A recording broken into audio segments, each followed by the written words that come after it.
Dyma frenhines hardd o gacwn, ac mae hi'n brysur yn chwilio am lle perffaith i adeiladu ei nyth ac i fagu'r genhedlaeth nesaf. Mae cacwn yn beillwyr gwyllt ac yn wahanol i wenyn mêl, dydyn nhw ddim yn byw mewn cychod gwenyn. Mae newidiadau yn tirwedd yn golygu bod lleoedd dau nythu a blodau bellach yn brin iawn. Yn digartref a llwglyd, mae cacwn heddiw mewn perygl, sy'n broblem fawr oherwydd maen nhw'n beillwyr allweddol i flodau gwyllt, ffrwythau a llysiau. Mae gwahanol rywogaethau cacwn yn hoffi nythu mewn gwahanol lefydd, felly dyma dair ffordd syml o'i croesawu'r man awyr agored sydd gynnwch chi. Gadewch i ddarn o laswellt dyfu'n hir ac yn fler ar gyfer cacwn sy'n hoffi creu nyth ar lawr.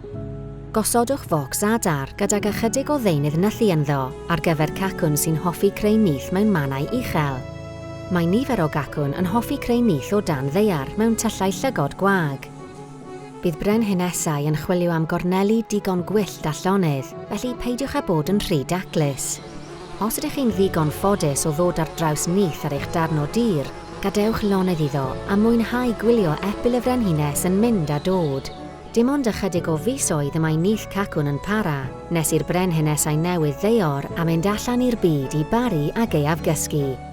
Felly, drwy helpu un frenhines gacwn ddod o hyd i gartref, rydych yn gwneud rhywbeth anhygoel ar gyfer dyfodol cacwn. bumblebeeconservation.org/be the change